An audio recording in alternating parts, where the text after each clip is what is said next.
subscribe.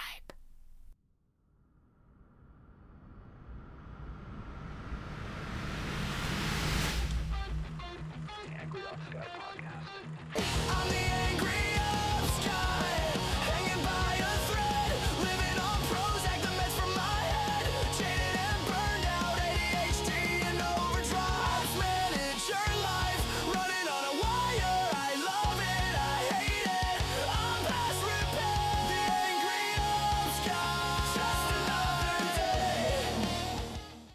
Welcome back to the Angry Ops Guy podcast.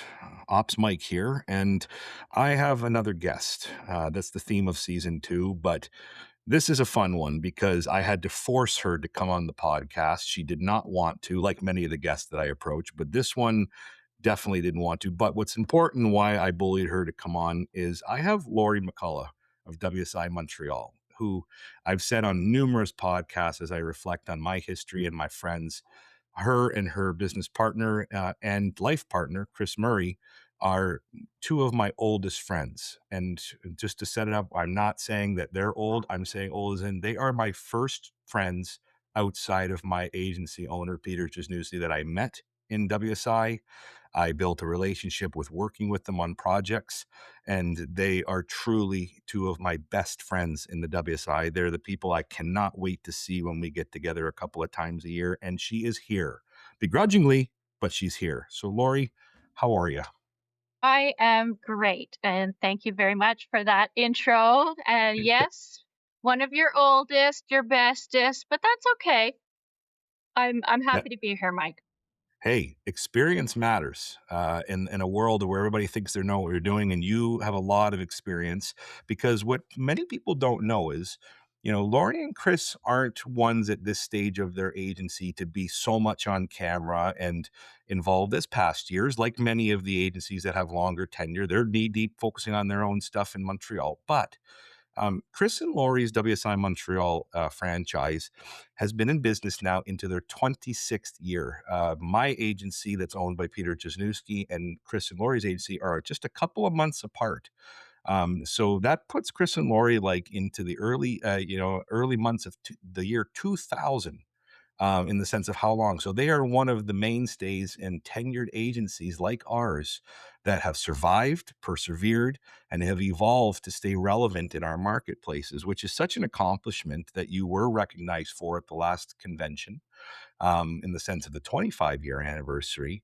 But let's just start there before we get into more about who you are and so, because there's such an interesting dynamic between you and Chris.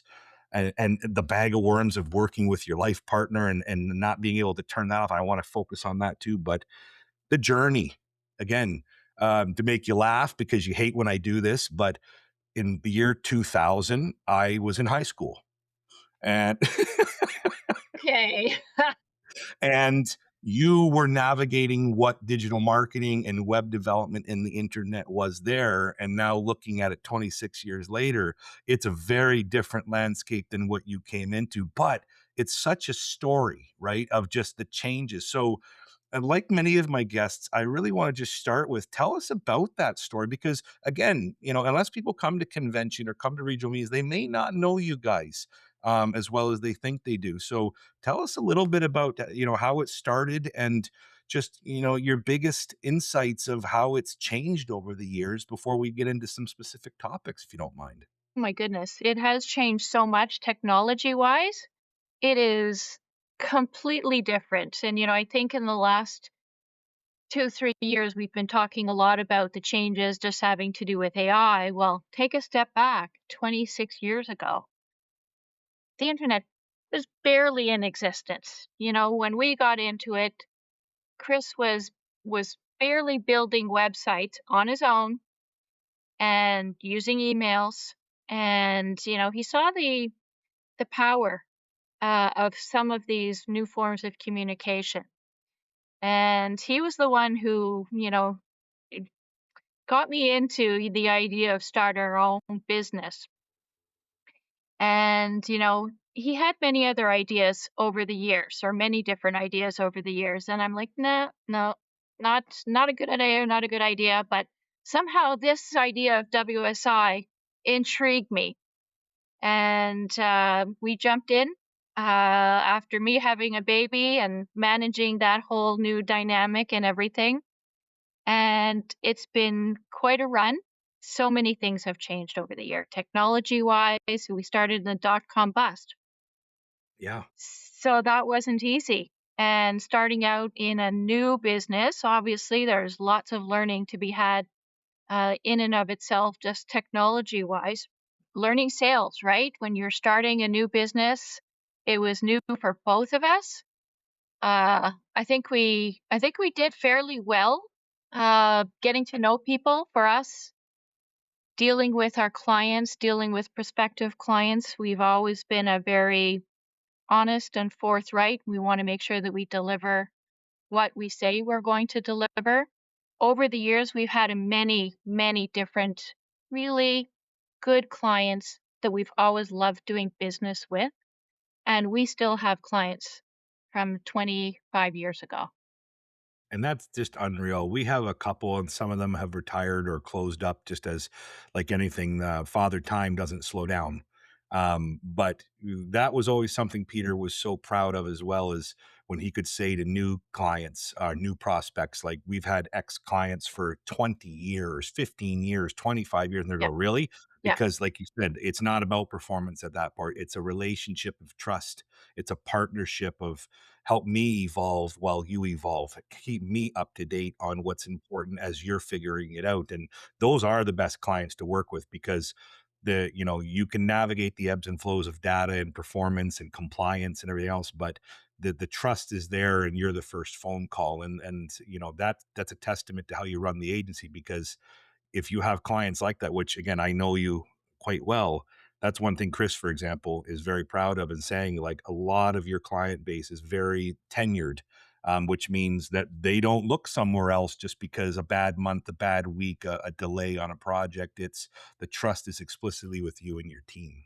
absolutely. We very much do value those partnerships, and and in turn, I think that's the way our clients think about us as well.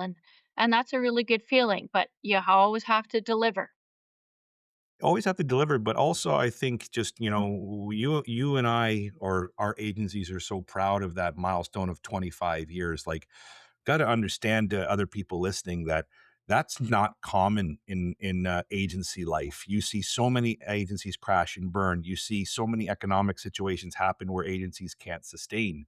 But 25 years, a quarter of a, what's it, it's a quarter of a century. Like, it's a long time. And I think smart business owners that do their due diligence in their local markets, they do evaluate that, because there are so many agencies out there. We talk about it a lot in the podcast. It's a very commoditized industry, unfortunately.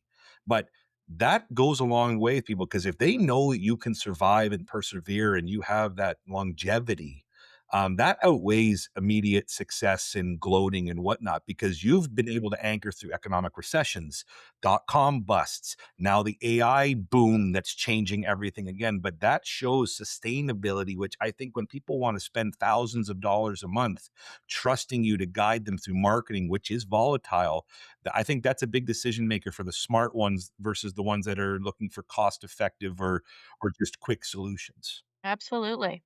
Yep. And particularly, you know, in Quebec, we have even more political unrest at times over the years as well, and that comes into the economy and those economic challenges over the years as well. So that too has come into play over the years. The moment that people start talking about referendums for Quebec leaving Canada, it's like, oh, everybody starts pulling the strings in and just putting things on hold. Let's see what happens.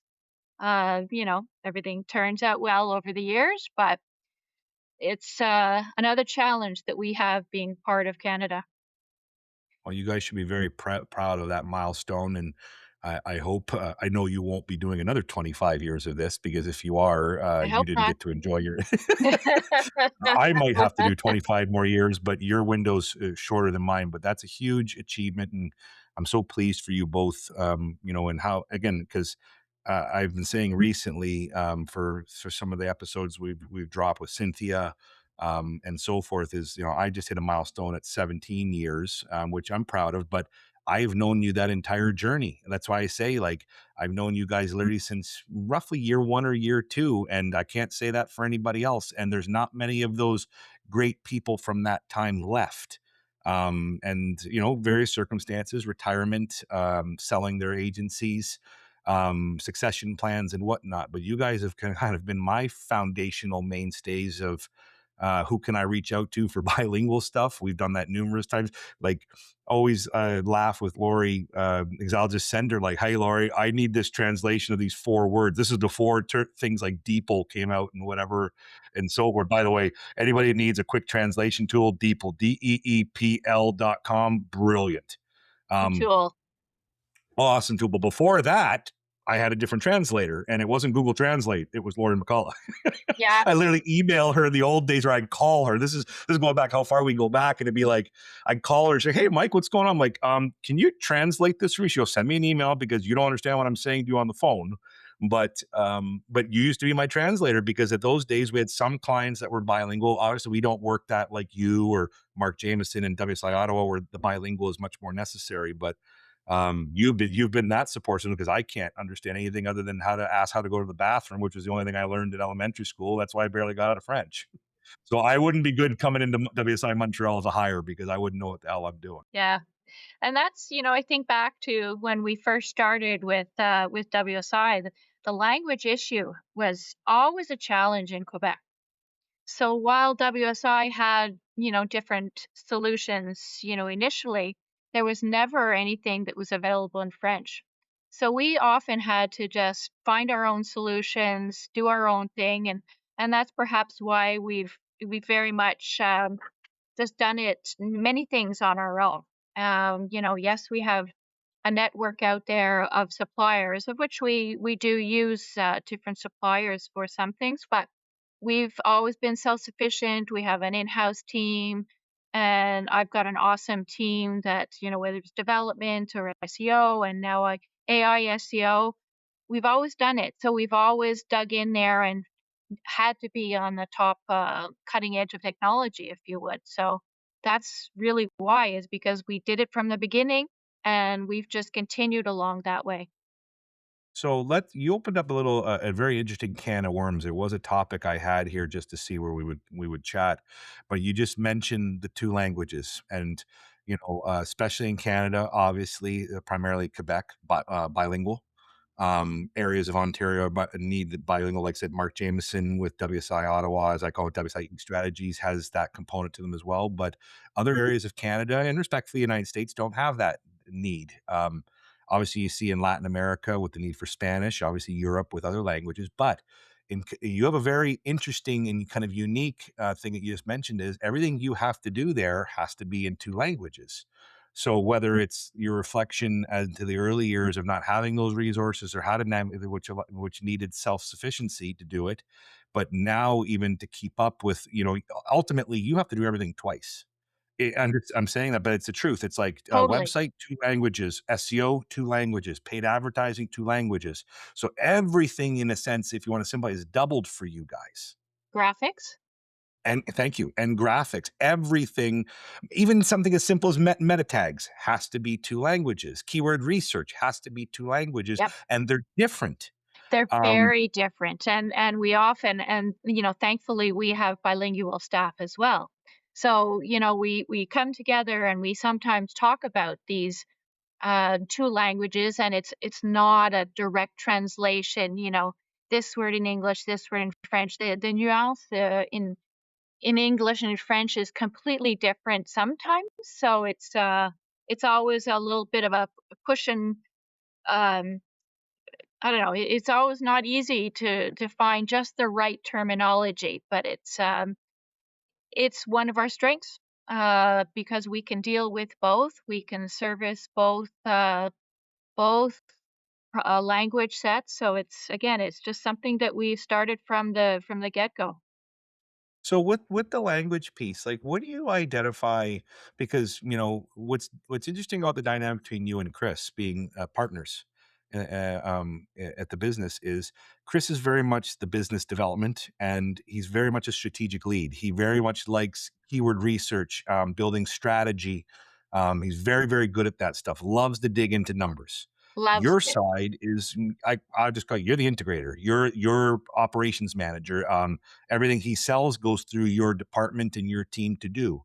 So with that kind of dynamic, and what have you learned over the years in being having to be self-sufficient, but like maybe in the journey of WSI Montreal, what were some of the biggest headaches of combating the need for bilingualism? And what are some of the things that you feel now in the agency in its 26th year you're very proficient at to make that easier versus in a process to execute versus what limitations in technology, language, translations, and anything else, and analytical data even in past years? Yeah, I mean, the whole process is a very phased process, right? And every step along the way, you always have to be cognizant of those two languages, from the keyword research to deciding which ones we're going to be going with. And sometimes they're not, again, the keywords that we're focusing in on in one language may not be exactly the same, but then you have a bilingual site, so it is, the same pages that have to coexist. We've come across this in the last little while, because there has been a lot of different terminology that don't necessarily match, but we still have to make it all marry between the two languages. But process is, it's a phased process.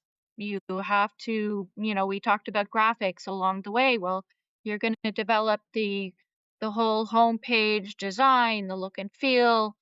But when you're doing that in English, you have to remember that the design, when it comes to French, you need more space because French language is more wordy.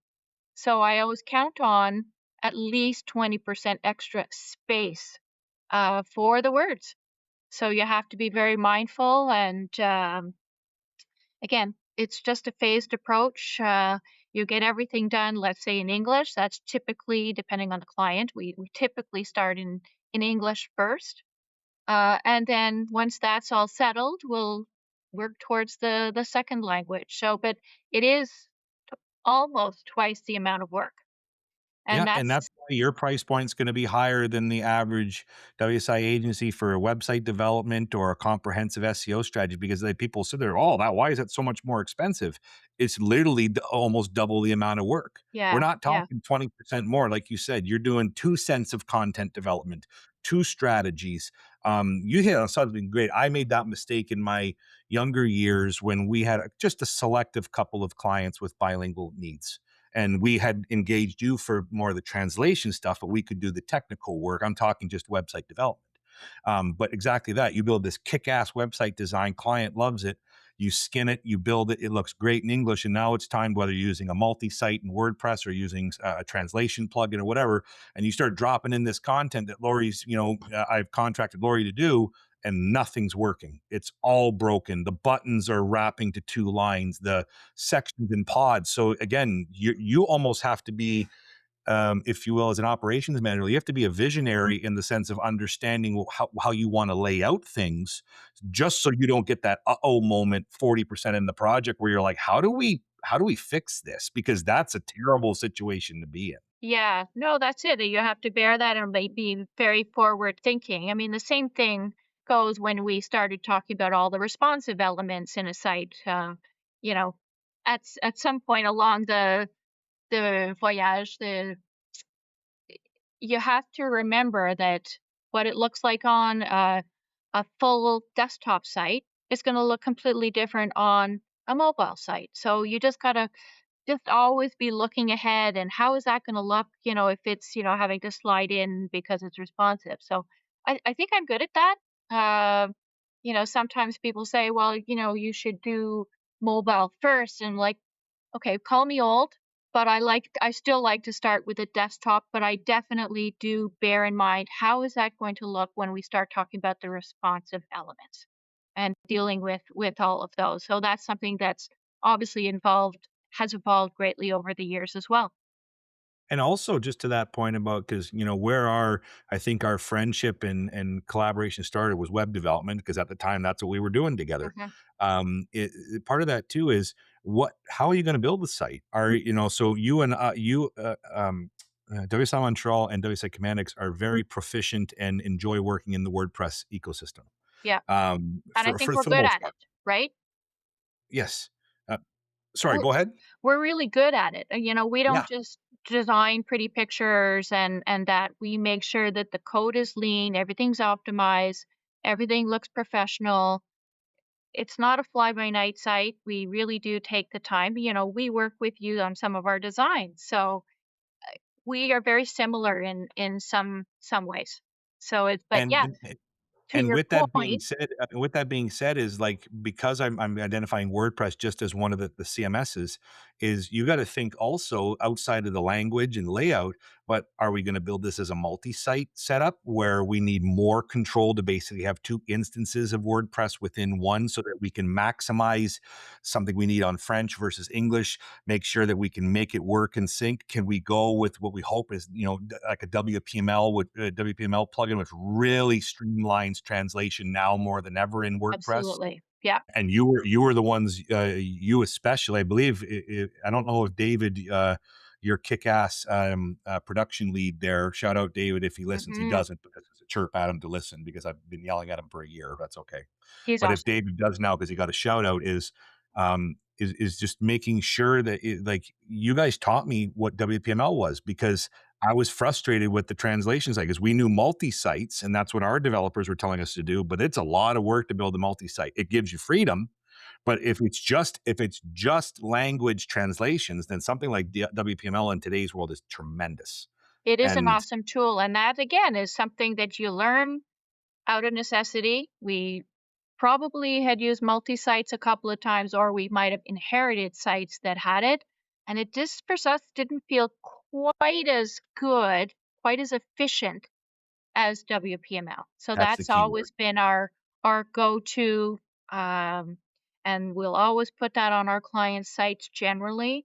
And it's just an awesome tool, and that's something that, if you're dealing with a client that has, multi-language and needs, dealing with a company from Quebec, realize that they're going to have that experience. Whereas if you go to a big firm, dare I say in Toronto, who might not have some of those skills, and we've lived this as well. We have a couple of clients who we've inherited sites where they've cobbled together a site, some functionality with the French, but it was so limiting for our Mhm. clients that it totally tied their hands and they couldn't update it. They had this fabulous team of content writers and creators, but they couldn't do anything with the site. They say, oh, you could put in a sentence here or, way down at the bottom of the page. Well, no, that doesn't make any sense. You're developing a WordPress, you're developing it so that the client can manage it. That's what we bear in mind. We want to give our clients full access. Well, they're usually too busy, but that is our goal is to provide sites that they have full capabilities to manage it if they have the time and the desire to do it. And also for you guys, because ultimately the game for all of us is to move sites into recurring income streams, which is marketing. Absolutely. So if you don't think ahead on that, then someone like David or even Chris comes and says, "Well, how are we going to do this on the French side, but we don't need it on the English side?" You have to think those things through, because they're going to be different. Flexibility, while being lean. I love what you said about building something that's lean versus bulky, because you're right. You want it to be lean, but you still need to think like, okay, I may need some extra plugins on the French side. I need flexibility. Like Christ, even database and coding, you have so much accents and so forth in your language on the French side that if you don't import or you don't set things up correctly, then all of a sudden those characters aren't going to format correctly. And then the first right away, the client's like, why are all these broken symbols everywhere? But it could simply be a database encoding. So you've really got to think to make sure this, again, this is not just an English site where drop it in, put some pages in a post, hooray, we're done. Everything has to be thought of between two languages, but the different needs. And we've just scratched the surface on a couple of those. Yeah. But if you ever want a masterclass of understanding bilingual web development and marketing strategy, you definitely got to go to convention and have a drink and a small session with Chris and Laurie, because again, they have seen that evolve in the sense of what they need to do, but the efficiencies. And I love what you said, as we put a pin in this first topic, but you said is, you've had to be self-sufficient, because it wasn't because WSI failed you, it wasn't necessary at that time because it wasn't so common. WSI was much smaller back then than it is now. There is so much more worldwide agency owners now in bilingual countries, in countries of different languages, and the resources are so much powerful now compared to back in the day. But what's cool about you guys are innovators. You had to figure out how to do it. You had to figure out how to leverage developer in the old days and how to make sure you could get bilingual. You had to Yes. figure out how other platforms. I remember you telling us, "Oh, David's found a way with Chris to modify the header so that our language switching will be proper." Like, you don't have to do those things these days, but even 5, 8 years ago, you had to. So technology has evolved so much, but those experiences make you guys better now. And again, that's the value proposition when you're saying it's going to be doubled in a Toronto agency. We got to do it this much more work. We got to do this much more planning. But when you can speak intelligently like that, the client's not sitting there worrying about the numbers. They're saying these people know what they're doing. And that's really a unique selling proposition for you in that Quebec marketplace. Yeah, we definitely had to go through some pain at the beginning. I think back to you mentioned Voliper. Eh, whether it's Voliper, whether it's whatever supplier. I think back to the struggles that we had to, again, talk about layout for that second language, and the back and forth, back and forth. It was trying. So that, again, another reason why we just do it ourselves. We know how to play the game. You need control. Yep. It's too hard to articulate that to somewhere else when and again, the market. And one more thing I just want to say about the bilingual. We could talk forever about this, even though I can't say 3 words in French other than "Est-ce que je peux aller aux toilettes," which I think still is. That's the way I got out of class in high school so I could go away and go raid the vending machine for things I shouldn't be eating. No joke. Like, I just tried to get out as much as I couldn't understand it. But the bilingual piece, um, that I was mentioning is you with the bilingual also in Quebec. One thing you taught me is just because the way Laurie translates French or a French copywriter translates doesn't necessarily resonate with the customer. And me and you battled this on a customer a handful of years ago where I needed bilingual translations, and you have a wonderful lady, and so forth. And I've used her numerous times through the years. But the client, being fully bilingual and in Quebec, was like, does this person even know how to translate French? And I'm coming back to you, not Hop. And I'm like, what do I do here? And you're like, this is perfectly so. But what you taught me, and I'm not trying to take away from your voice, is different areas of Quebec phonetically or in language, because you mentioned there could be different ways to articulate language in French. Whereas, like Peter says it all the time with his background being Polish, he goes, let me think about how this would be connected because there's 3 different ways you can use this word. But that can resonate incorrectly with clients, even just on I think you said like Quebec City versus Montreal, the language might be different on how they expect to read it, which you have to also understand there. So it's not even just, well, just translate the French. You're also looking at French and how different areas in the province would utilize it or articulate themselves in writing. Am I right Yeah. still by that? No, I think that's valid. And I can confidently say if I give a task to 3, 4 different translators, they will all do something a little bit different. Really? So I'm confident if a client comes back to me and says, "Well, I don't like that translation." I'm like, "Okay, well, let's look at this. What well, obviously they're usually in touch. I'm not the in between person on this part of the project, but they'll talk about it and is there specific tone that we're not hitting, or is it it could be terminology. We have a lot of manufacturing clients, obviously, that sometimes it's more technical. So that's not easy sometimes, right? You're not talking about fluff topics. It can be more involved. You know, we have translators here that are very technical oriented. And while they're technical oriented, maybe they're not as much marketing oriented. So it's always a challenge, you know, which translator am I going to put in front of, you know, client X, Y, and Z? And we do have several, or I should say, we used to have several translators, all, you know, within our purview. Which and that in and of itself now is changing as well. How Translators are so? getting out of the business Are they? because of AI.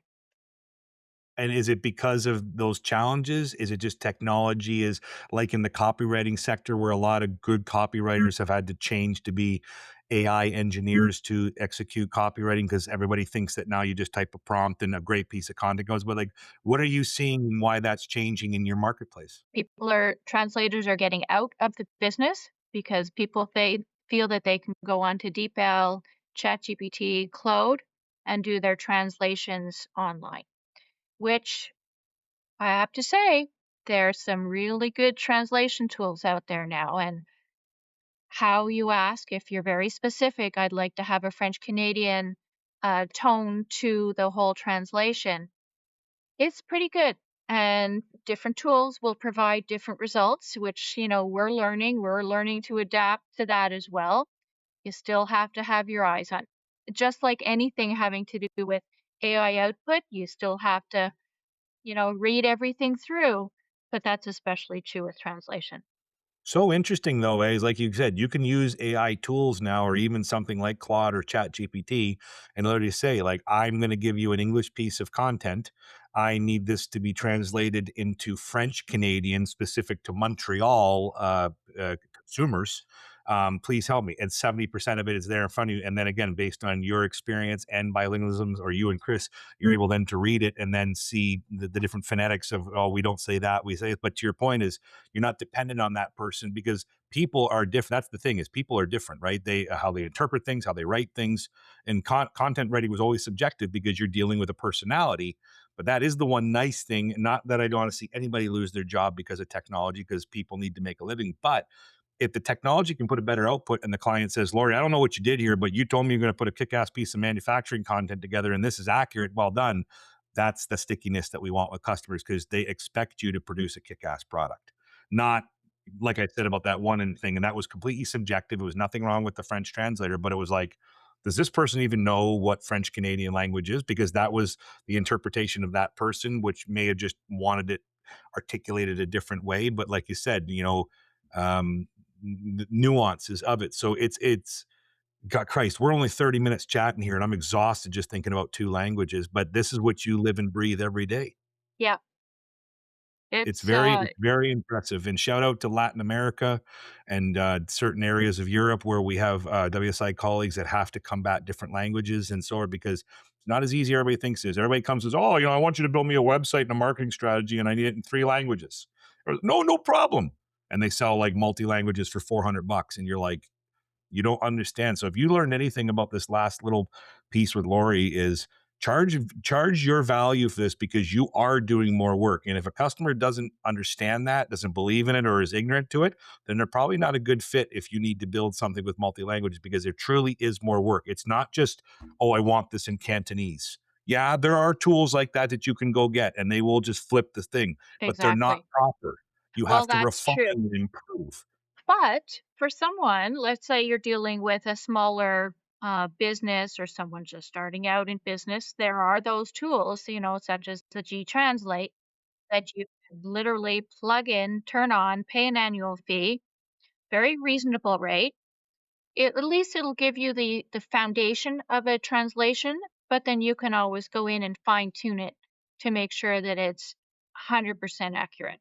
So that too is, you know, something that, you know, we have looked at and have integrated on a few client sites that perhaps they don't have the budget to do a full translation or what have you. And not only the translation, but the development time, right? Because Yes.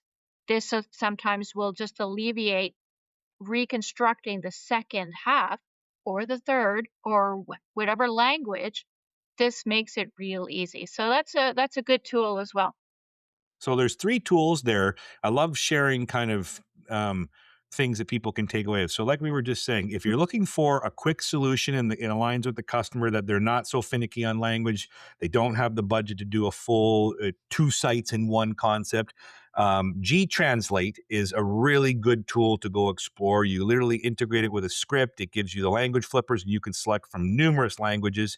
And then if you pay for the subscription, you have the ability to kind of modify and improve language in the back end and how it's served to your site. So that's a great tool for more economical multi-language. Exactly. We mentioned if you're just looking for translation abilities for messaging, subject lines, paragraphs, Deepl, DEEPL.com, a wonderful tool. Lori Mhm. introduced that to me a handful of years ago and it blew my mind. Basically, she found it so she could tell me to go away and stop bothering her to translate things because I was bothering her. And then the third one that we said is if you're in the WordPress environment, which many of us are, depending on needs, um, and what we were saying, WPML is probably one of the best translation plugins out there. It's a paid plugin. It has lots of extensions and add-ons to do more things. It's a really, really good tool, not hard to set up. And gives you and your customers a really easy way of flipping between the languages without bastardizing the core work that's been done. But the real key takeaway here is not the tools; it is the planning. And I think that's really what Laurie's tried to nail down here is you have to think more in a bilingual, multi-language website of where am I going? How am I laying it out? How is it going to fit? And then allowing your dev team not to say, well, you did a great job on the English, but now this is garbage on the French. So there's a lot more planning versus just getting into design or sitemap. You've got to think these things. Even something we didn't even talk about, like navigation.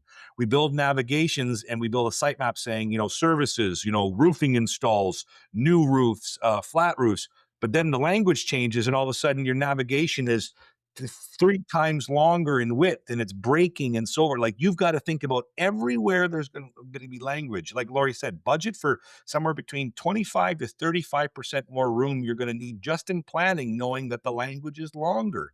And newer people don't assess that, and rightfully so. But that's a major takeaway if this is an area you're struggling. And again, reach out on Work Vivo or when you come and see Laurie and Chris at regionals or a convention on those things because they've been doing it for a long time. Yeah. Let's flip gears for a moment because one thing I wanted to talk about before we hopefully get into some fun stories about our history because that's the most fun of being friends with you and Chris, and you are truly my friends, not just my colleagues. But you guys having such a successful, sustainable agency in Quebec and out of Montreal area is you are very big in your local community. Um, you do a lot of business and a lot of networking on the West Island where you're based out of, and between Chamber of Commerce, other networking initiatives, and so forth. Also, you had shared with me, and I know this, but you're actually the president of the board of your Chamber of Commerce, so you're very integrated into that, and you've been a long time. Um, Knowing that networking, no matter what size and scale it is, Chamber of Commerce, a lot of newer ICs and mature ones get into BNI networking as a great way to get your rhythm and cadence and people and so forth. But it literally fuels your business. Um, tell us about that because everybody is looking for the best opportunities, and we know that SEO is very hard for digital marketers. Paid advertising is very expensive based on the competitiveness, but networking is a very strong referral channel. So tell us about that for WSI Montreal, but also your role here because you're the boss, Miss Prez. So tell us about that. Yeah, I mean, we from day one, we definitely got involved with the chamber, so I can say that we've been part of the West Island Chamber of Commerce for 26 years now as well. I think Wow. both Chris and I remember vividly that first meeting that we went to, and since then, we are very active. We go to the networking sessions, the learning sessions, the big awards ceremony. It's a very unique. The West Island is a very I'll call it an insulated community, a very bilingual community. And one of the benefits of being part of this chamber is the fact that it is so bilingual, which is an awesome thing. Our, board meetings that we have on a regular basis. a bilingual conversation is had, back and forth. It's very, very unique, I think, in Montreal, where there's so much both English, French that happens, and what everybody enjoys about being part of that chamber is you have both languages. Most people are bilingual. So networking for us is a way for us to meet new people. It's a way for us to connect with people that we've known for quite some time. It allows us to see some of the clients. We have many clients within the chamber. So it's a touch point. And inevitably, it's a touch point where you're chatting with, let's say, a client and perhaps a prospective client, standing next to him or her. So it's a conversation starter, right? And because we often will deal with clients for many years, that's what the message that gets across is, oh, they're awesome. And we're so pleased, and it's such a feel good session because we get to see these people that we've dealt with for quite some time, and meet new people, and share. Obviously you get to practice your elevator pitch and what's new, and especially in our business, especially with AI coming down the pipe, everybody's asking about it. The AI SEO nowadays, how are things evolving for the new technology? The fact that our clients, have been dealing with us for so many years for SEO, they're starting to ask, what else is there that needs to be done? So it's an opportunity for us to get in front of them as well, and talk about some of these new elements that have come into play now to be found to have more visibility within the AI search engines.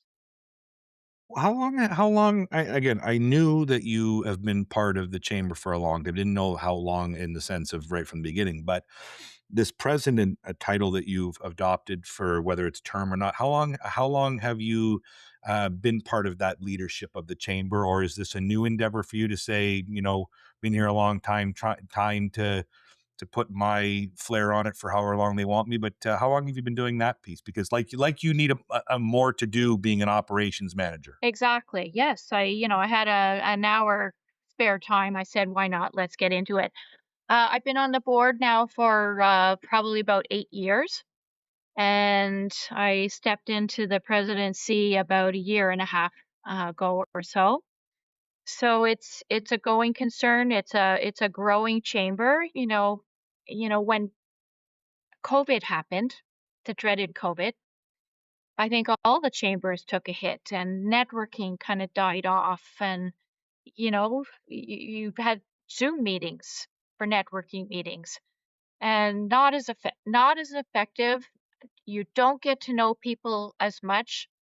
While Zoom is a wonderful tool for meetings sort of on the fly and reaching out, not having that one-on-one meeting as like we used to do as often, it's changed the dynamic of some of the relationships. So Chris and I still like to go and walk the floor and see what's happening on that manufacturing space. And it's so interesting to see some of the operations that are out there within our Montreal community or what have you. It's again, because it's manufacturing, we find it very interesting. So many different types of operations. So, getting back to the chamber, having those meetings to me is very meaningful. As I say, it's a way to get in front of those clients, potential clients. It's just a good way to get your message out there. Well, cheers to you for doing that. I know how proud you guys are of being part of that chamber. You speak about it a lot when we have a chance to connect monthly. And there's always been passion between you and Chris. And again, the key insight for people is again, everybody is struggling no matter where you are in the journey of your agency, but get into networking groups. Absolutely. What Laurie said there, the elevator pitch, BNI is notorious for that, but you need to work on your craft. And when you have 60 seconds to get out what this week's theme is, or what you're trying to pitch or what you're trying to advise, you get better and better with repetition and change, but the same people supporting you. and so forth. So, whether you're struggling with, I'm a great integrator, but now I'm an owner of franchise and I don't speak well. Get into a networking chapter. Yeah. You work your craft, Yeah. get that confidence, but you're building a network. You're building, and talk about dating ourselves, Rolodex. You're building a Rolodex of people that trust you.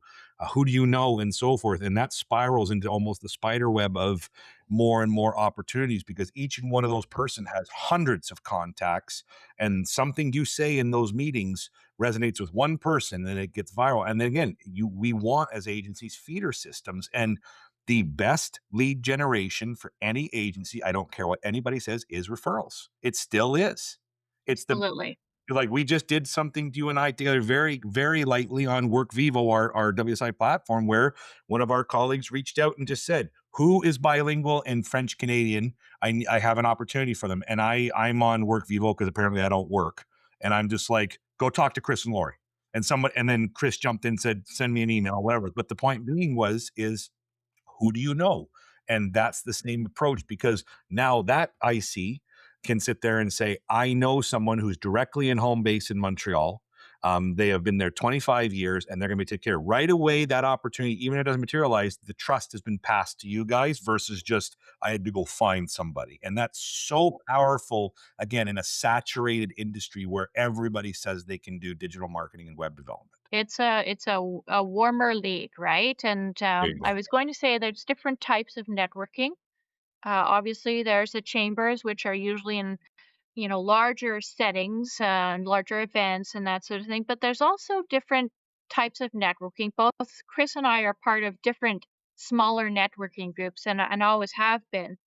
Um, we have a group called Action Plus, who I've been part of again, probably for about 25 years. And the people that are part of this group, we see each other every couple of weeks and we share, what's new, what's going on, what sometimes it's business, topics, learning from each other. So it's a real trust factor going on within that group of people that are very active.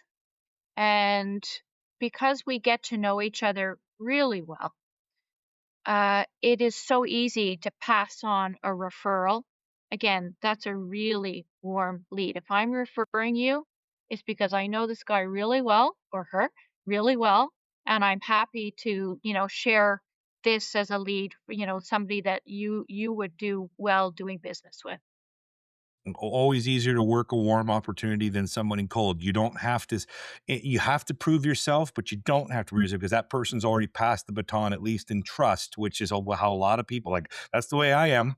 I'm doing renovations here at the house right now for the bathrooms. Went to my next door neighbor, who's one of my best buddies, but he works at CIBC. He's got a whole network of contacts and people. He goes, "Go talk to this guy." I didn't even go get other quotes because he passed the trust, saying, "I know this guy. He's a good guy. He's going to do it correctly." That's the way business works. It's still a handshake business, even though it's not a handshake business like the old days. But it's very important to build that trust, and networking groups, no matter size and scale, really allow that. But more importantly, allows you to hone your craft. You don't have to be perfect. You don't have to be this stage presence of, wow, you speak great. Fumble, but you're going to work at it, and you're going to work at it every week or every month, and you're going to get a cadence, and you're going to get more comfortable. And then all of a sudden it's going to come out on your virtual meetings. It's going to come out in your presentations. So you got to work at it. And networking is a great safe space to do that, with people that, trust you because they accepted you into their chapter or their network. Absolutely. And it allows you that space to see what resonates with those people as well. Certainly.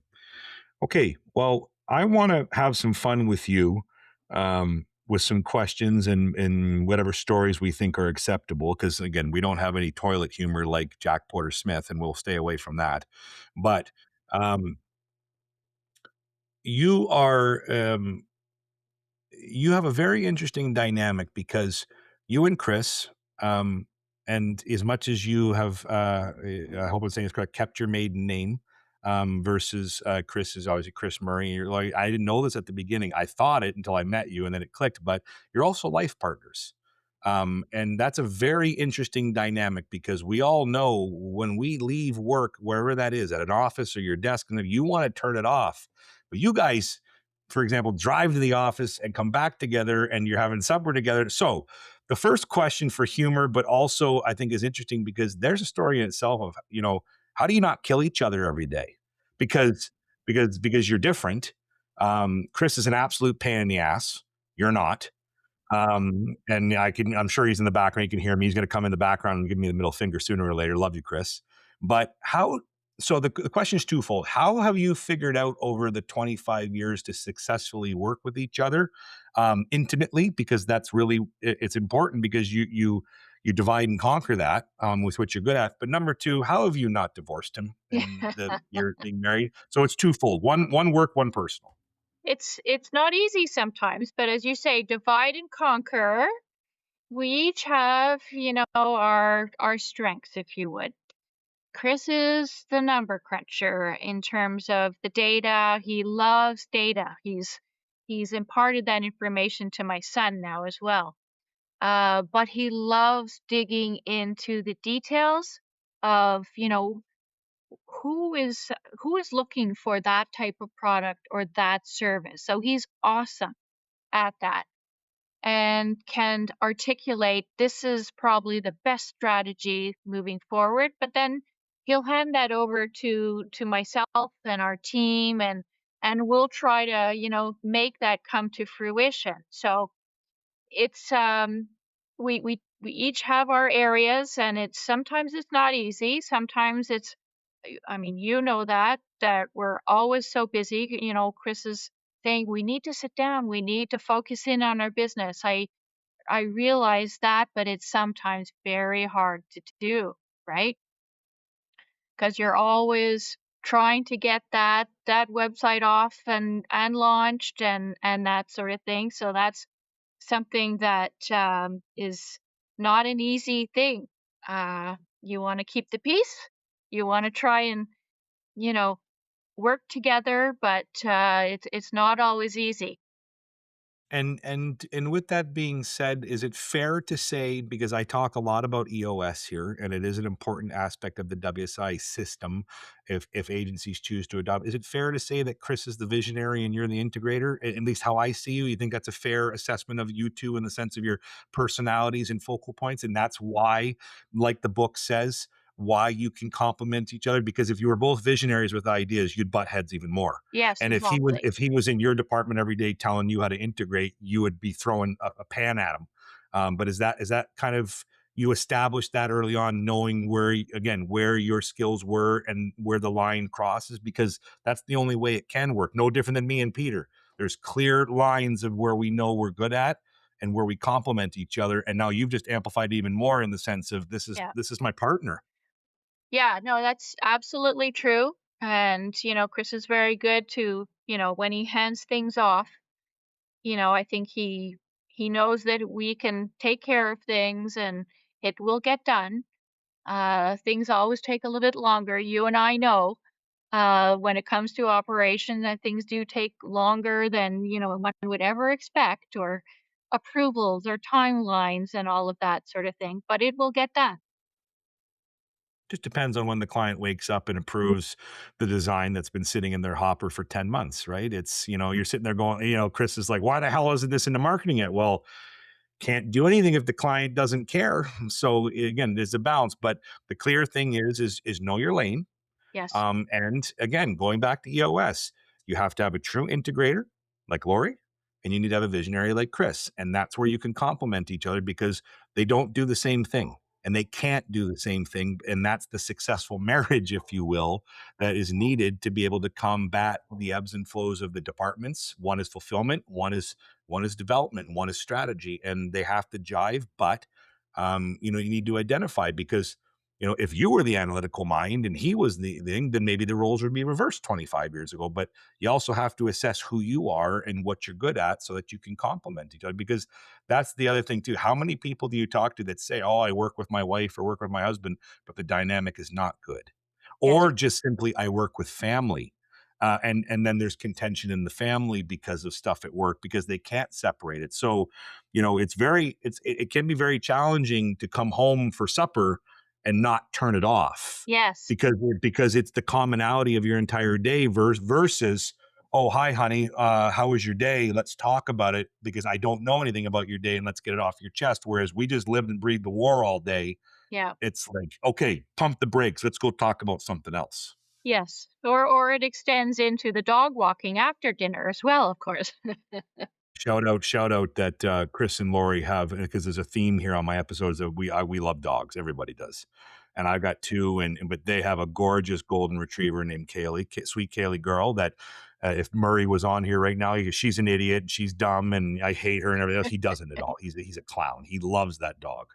But she knows how to push buttons, but she is a sweetheart. So I've always said to Lori, if Chris is finally saying that, the kids are out and now the other one's got to go, me and Miss are going to take her. We'll take her. It's fine. She's a sweetheart as long as, you don't put a paper napkin on your She likes lap. to eat napkins and other paper accessories that don't digest well into a dog, but she is a sweetheart. And what golden retriever have you met that's not a sweetheart? Like they are the Exactly. best dogs in the world. Yes. So all right, so that's why you haven't divorced Chris yet, as you just told him clearly this is the line in the sand and don't cross it. This is my ops. Um, Now, just maybe just transitioning because I don't have questions and answers. I just wanted to be funny with Chris because Chris is Chris. Like everybody, nobody knows this because again, me and Chris don't banter like this in public, but I go at Chris all the time. Like shut up, Murray, and da, da, da, and he goes at me. And I always say, I said in early episodes, like Chris is like my older brother, like Eric Cook is. A little bit of a bully, a little bit of a mentor. I know if I need him, he's got my back. I know in a moment of weakness, he'll give me insights based on his age and experience, but we go at each other. Like I invited him on here with you and he's like, nope, Lori will do it. And I'm like, you better come on for another one. I don't think he wants to do it because he just knows we're probably going to F this and F that on each other and it won't be constructive. But um, I want to turn into a story because I think it's fun. Is like the first couple. I started in WSI in 2009. Like I said, I believe if my memory serves me correctly, that I met Lori in 2010 because I had moved into project management.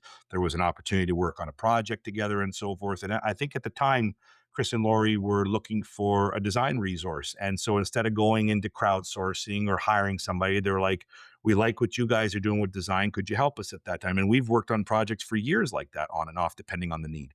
But I met Lori and everything was at that time, no screen share, no video conferencing. I don't even think I knew what Lori looked like, to be honest with you. It was through emails and phone calls and conference calls. That's the way it was. Um, so we were working together and so forth. But there's two parts to the story. One, so I worked with Lori, let's say for a year or two together on and off on select things and built this nice rapport with each other and really because at that time, I'm a kid. I'm in my middle 20s and you don't know anybody other than your agency owner. I have no idea about the WSI network. And there's this lady in Montreal that's nice to me. I'm this kid and she's actually nice to me, which was such a warming thing when you're anxious and you don't know who you are and who you work with. And again, until 2013, when I got to the first convention, and I've said this so many times like a broken record on the podcast, but Peter wanted me to go and we were up for an award, but I said no because project manager Mike is like, I'm too busy. And he's like, you're coming. But he wanted me to see that it was bigger than just this little agency Yeah. in Toronto. Yeah. Um, And I so the think that's fun part, important. Peter was right.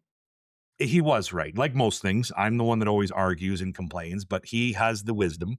But he wanted me to see there was something bigger behind all my efforts, bigger behind our agency. There were people that were smarter than us, and so forth. So I go to that and whatever. So the first one I went to was in Boca Raton.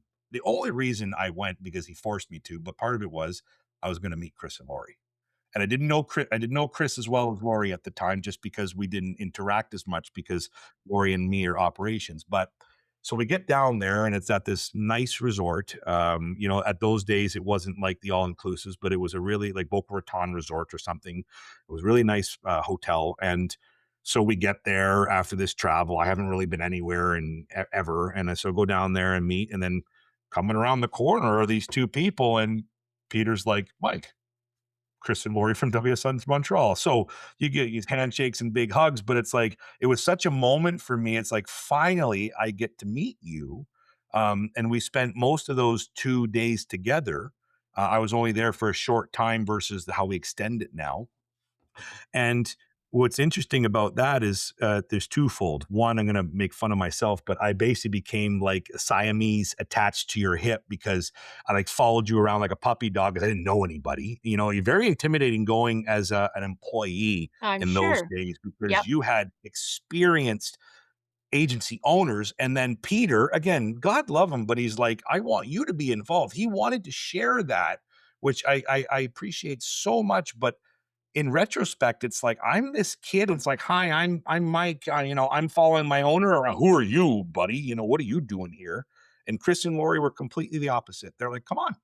So in lulls where Peter at that time was speaking or doing something or had a Top Gun dinner, or just for example, Chris and Laurie are like, come to our hotel room and catch up with us and chat about operations and work and whatever. And obviously the social side of these conferences and being able to spend. So you know, it's not a funny story, but it's such a great story of just how our friendship has evolved and transpired because you are the first people I met in WSI. And what two people to meet in the sense of kindness, openness to say, I don't care your age or who you are, but you know, you're one of us. Come on in. And that has been a kind of a foundational point for me is you guys Yeah. and being those people for me of saying like you gave me a chance to to gain your friendship outside of being a colleague that just facilitates a project. And I will never forget that because not many have done that. Lots of people have been kind to me, but not like how you and Chris were. And I think that's just a testament to who you are and the other things that we've talked about in this podcast about longevity with clients, longevity with chambers and networking, and sort of it's in your DNA just to be kind and nice to people. I Yeah. don't think you two have a bad bone in your body. You're not an asshole like me, that's for sure. Mike, that meeting, that first meeting in Boca Raton is just something that I remember so vividly, and I'm not sure why, but It's from your day disappointment when you saw me sitting next to Peter. no, from day one, that we clicked, right?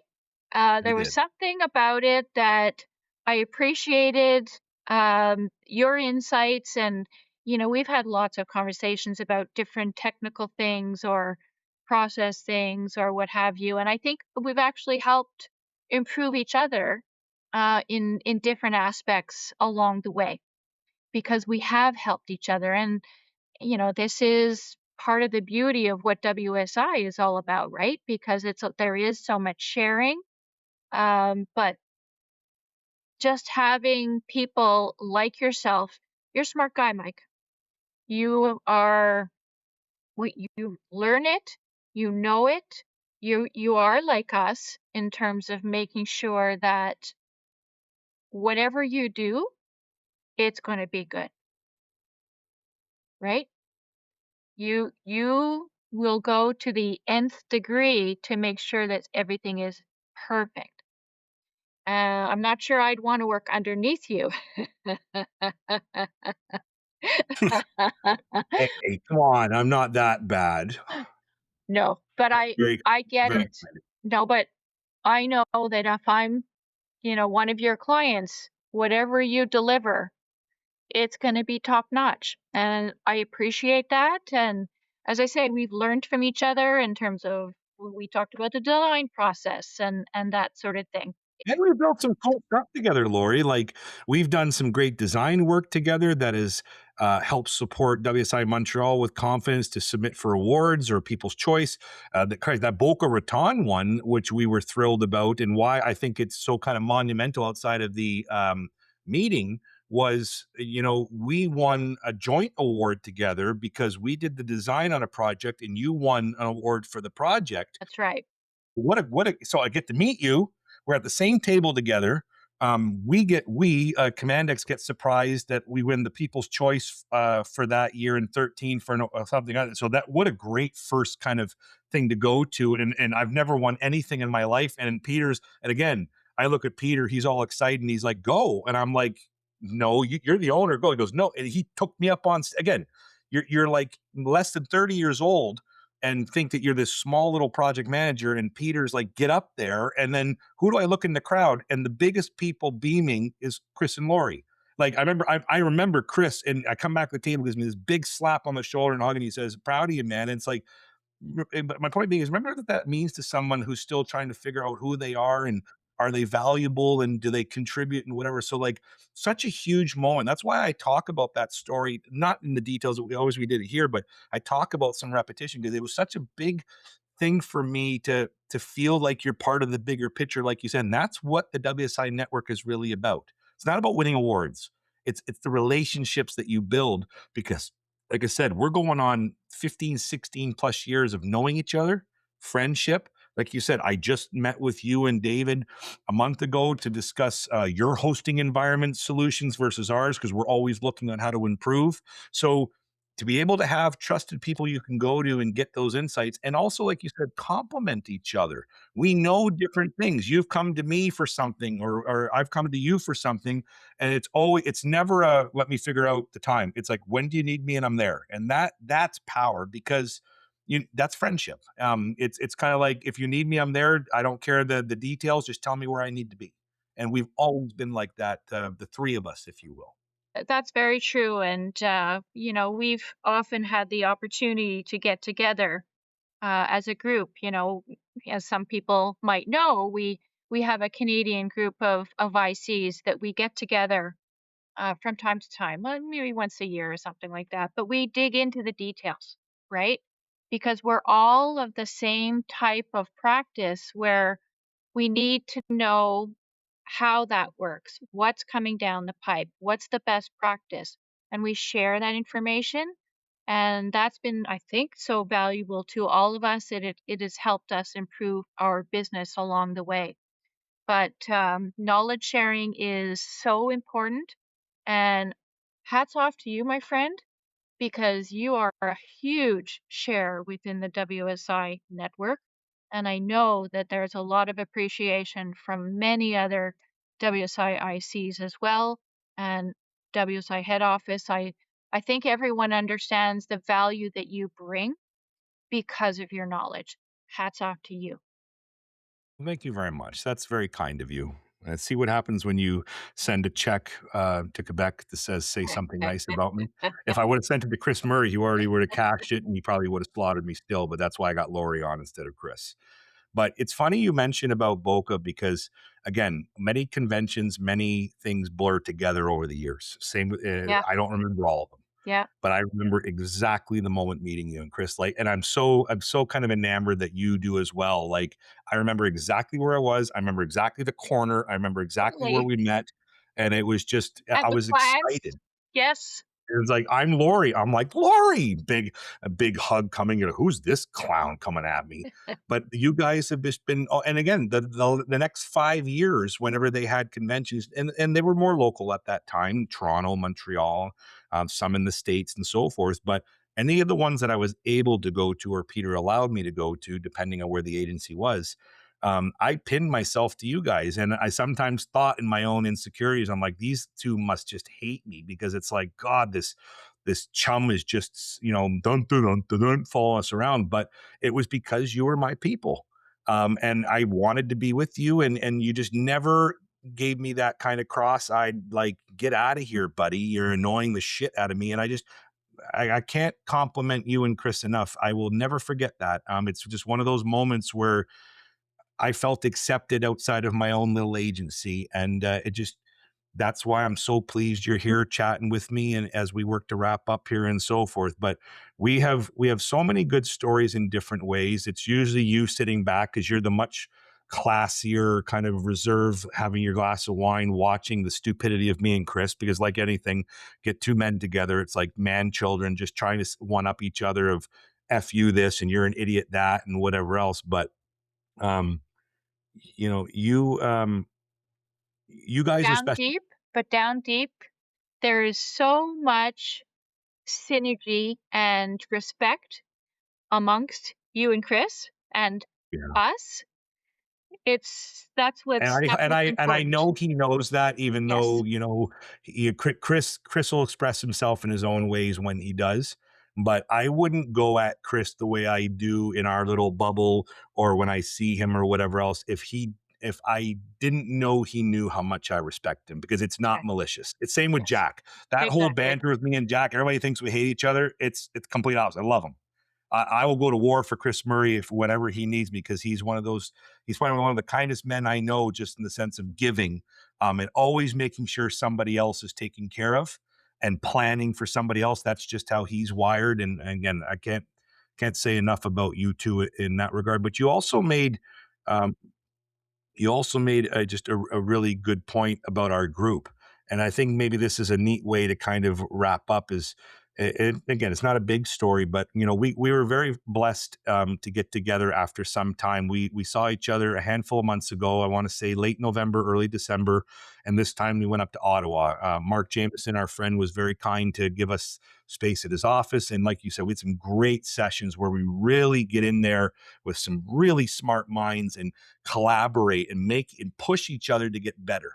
But my point being is, the first night, so we get there, everybody gets there based on travel. We have a great couple of hours, but it's more, some people aren't there. Some people aren't as integrated in the day-to-days anymore, and they're coming more for the social. I'm talking like Jason and Denise Gervais. My Peter, like you said, he wants to be on certain things and sort of, but so Mark plans us to go to a pool hall to have a supper, like a pub supper and pool. My point being is, you want to talk about friendships and talk about the camaraderie of finding your people. Um, I'm sitting at the table waiting for people to come in, a little reserve and stuff. But Laurie and Chris, we walk over there. Jason and Dee's coming, but I'm watching our group, and there's not handshakes and slap on the shoulder. Hey, buddy, we're talking hugs and kisses. How is the family? Denise just had a baby. Let's see Yes. photos. Jason and Denise Gervais are very removed from their agency now, but the friendships for 20 plus years, and I'm just sitting there, and I had one of those moments because, like, my wife, Missy, always says, "You're never present." She can tell. She's very good at analyzing people. She goes, "You're never present." But that was a moment I was present, wearing so down. And I'm just watching my people, observing, and I'm saying, Yeah. this is special. Yeah. This is more than work. Work is the commonality, but there are people in this group that care about each other. Very much so. And that is again another one of the greatest gifts, is being allowed to be part of that group with you agency owners. It is a private group, and we protect that because it's more than just WSI. We care about the families. We've been to each other's homes in select situations. There's more there. If there's health issues, if there is challenges in work, that is our safe space. And it was just such a moment for me on this one, because we've been doing this for a handful of years now, and all of them have been different, and they all been great. But this one, maybe just because more time had gone by, Yeah. just that reflection for me was like, I just sat there and I'm just like, that was a moment for me. I was just like, this is pretty cool. And everybody's getting older, and people are starting to change their focus Some on of where us. they are in their businesses. But those friendships are going to last a long time, more than WSI. And that's what I love about it. Yeah. We're very similar in many ways. We're obviously in the same business, technology wise, but business owners, all very driven and a lot of A type personalities, right? Hmm. Yeah. Yeah. And especially when it comes to certain racing car activities that we might have done in the past as well, which was so obvious that every one of you guys were the I A forgot. type. I don't know how I could forget about that, but maybe if you allow me a few more minutes after you get Yes. your thought on, I got to share that, because that's Yep. a pretty funny story. Yep. Because you, sorry, go ahead. No, no, I've shared it. You go ahead. All right. So this is a good one to wrap up on, because this really shows you that you can be very successful A-type personalities, but children at heart. So Yes. we go to Montreal for the time that we get together. We like to do this once or twice a year, depending on how the calendar rolls. And it was easier back in the day, but now we make it work. Anyways, go to Montreal. Again, another thing about Chris Murray is he is a planner. I have Yeah. never seen a man take more enjoyment in planning an itinerary of anything. And if you do talk to Chris, between what he does with scouts, what he does with his own friends in the sense of wilderness treks where they go out with their canoes, literally like survival for Yes. like 2 weeks. Like, he is an avid outdoorsman, but he loves to Whitewater plan. canoeing. Water canoeing, thank you. But he absolutely loves to plan. So anytime you want something planned, go to Chris Murray. Yeah. And he's a hell of a travel agent, too. Yeah. Like we'll be like, hey, we're thinking about going to like Montreal in like 9 months from now. And like the next day he's like, here's 4 locations, here's 5 venues, here's the pricing. And we're just like, go, Chris. He's brilliant. Anyways, so Chris plans a nice couple of days with Laurie and us. And the final night, he takes us to go indoor go-karting on electric go-karts. And Mhm. go-karting is fun no matter how old you are, but we got there. What I didn't know, okay, because Peter sat this one out because at the time his knees were really by Mike. I don't think I can get in this go-kart. So I squeezed my fat ass into a go-kart. Murray gets in a go. But the one thing you have to remember about Chris Murray is that you put a competition in front of that man, and he might take your firstborn child with him because he is uber competitive. I've seen him at ping pong competitions at WSI. That Yes. he's flying over tables, he's knocking people out, he's throwing paddle. Well, he doesn't do any of that, but he's focused and he likes to try to win and he wants to make it competitive. So we're out there and we're racing and so forth. And doesn't Mike over here win the fastest lap on the first race? Chris ain't happy about this. He's looking at the numbers. He's like, how are you 0.05 seconds ahead of me and this and that? So the next one comes around. And if I remember correctly, he won the second one because he was getting better with each race. And I came behind him. So we got this battle chirping. Then you got Jason Gervais. Jason doesn't care if he wins. I don't even think he cares that he was racing. But Jason's in the line. And like there's signs everywhere that says, do not bump each other. Do Yes. not hit each other. I'm Yes. not even out of the on ramp. And he just drops the pedal and just plows into the back of me. My head snaps back. I'm like, what the hell? Jason's giggling behind me. Jason Yep. is a 50-year-old man Yes. giggling because it's so, and then I can hear Murray on the track. I'm going to get you, Mike. I'm going to get you. I'm going to get you. So we are just bumping and grinding. And I'm talking like we had David Makowski there that time with Lynn. Remember they came to the Montreal one and David's out there and he's like, you guys are insane. He goes, you guys are really like, this and that. And then let's not pull punches. Mark Jameson's out there and he's You. a menace too. Yes. All of you were the A-type personality, kids at heart. I have never seen so many driven people all trying to compete against each other. It's like, I'm getting out of this way here. We're really sweating after races. Like my hands are sore gripping the wheel and what else because I got to beat Murray. I don't care about anybody else. I got to beat Murray because he's got the challenge out there. But I go into turn one. I come around the corner. I look out of my peripheral vision and here comes Jameson and he isn't turning. He's got a smile on his face and probably a couple of cocktails in him, but he goes right into me. Like literally, and I'm talking like I was sore through my rib cage for like the next 3 days. And it says no bumping, no hitting. And I don't give a shit. So I get bumped. I got a really good lap. He hits me. I'm like, you son of a bitch. And then I see Murray fly by and he's laughing at me. So the best point about this is, again, you got men of all different ages, A-type personalities, extremely competitive, and children. And then on top of that, they do a podium photo and everything of us where I'm Yes. still beaking Murray. The best part about it is Murray goes home and puts his like silver medal on the fireplace of your home, On the mantle, of on the course. mantle, proud. Absolutely. And this is your husband. This is Yeah. the best part. And you're just sitting there quietly going like, I'm just going to let it happen. I've been married long enough. I know just to stay in my, it's not worth. And then she like looks at Denise because Denise got put into the tires by Mark and was Yes. not happy. That is right. Denise is one of the nicest people. But I come through like turn 4 and I see they got like a forklift out there to pull her out. That's how deep under the tires she is. And the look on her face, She was not happy. she was not happy. That's Mark. That's Mark. And Understandably. Mark and Denise have a tremendous relationship. Yes. So go-karting may have to sign a waiver inside your own friendship circle that friends may be gone after the races. And number 2, don't ever challenge Chris Murray to anything because it doesn't matter how old he is. It doesn't matter how mature he wants to be. He is going to fight to the death to try to win. And now every time I see him, I'm like, hey, Murray, I'm like, we can go go-karting if you want. Anytime you want to pop up, buddy. And he's like, when do you want to go? Right now? But that's why as in one of my early songs that I put you in because I thought because the first version of that was really crass against Murray. I didn't want to do that because I don't have a lot of friends, and I changed it. But that's why you, Laurie, are the Quebec OG, and you are also Chris Murray's forever pursuit, even though he has you. But that's the way you guys are, and you have a beautiful relationship as a couple. You have a beautiful relationship in the sense of how you navigate WSI Montreal. And that's why truly you are two of my utmost favorite people in WSI. And I am so fortunate to call you my friends. And that's not something that is normal in business because people come and go.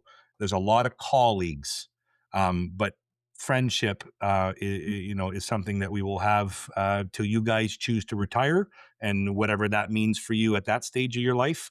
And I know that we're going to continue to chat because we've got a great history together, and it's only just starting, if you know what I mean. Yeah, exactly, Mike. I very much have appreciated your friendship over the many years. It will continue. You're such a great resource, such a great friend, and the fact that we are able to sort of rely upon each other is just an awesome thing. We just have to pick up the phone or give you a ring or what have you. It's a great relationship, and here's to us. You ever need me, I am a phone call or an email away, and I will be there. Absolutely. You bet. All right, Lori, we got to get out of here because it's after hours, and you got to get home and tell Murray all about your thrilling podcast with Mike G. So, I know you're not a huge social media person, but always want to give guests, where can they find you on LinkedIn? Obviously, the WSI Montreal website. So, any plugs based on where people can find and connect with you? Absolutely. Anybody can find me on LinkedIn, on Instagram, certainly on Facebook. I'm around. Not well, technically I'm on TikTok, but the other LinkedIn is probably the best way to reach out to me. So look for Laurie McCullagh on LinkedIn. Also, even though he's not here, Chris Murray, her partner in crime, and also WSI Montreal, one of the most tenured agencies in the WSI network, and really great people. Make sure you see them at convention when we get to Cabo in June. Right. So the Angry Ops Guy podcast, you can find us on YouTube, Instagram. What else are we on? LinkedIn. I don't even know anymore. So Angry Ops Guy _ WSI. More episodes, more great guests coming. And I just really want to thank you very much for coming on and spending some time catching up with me, Laurie. It's been wonderful to see you for more than 10 minutes, knowing how much we got going on. Thank you, Mike. I've enjoyed it, and I'll try and convince Chris to join you on one of your future episodes. You hear that, Murray? I'm coming for you, and it's not going to be as polite and gracious as I was with Laurie. I'm going to slaughter you, bro. See you, Laurie. Sorry, Ops Mike, your email went to junk.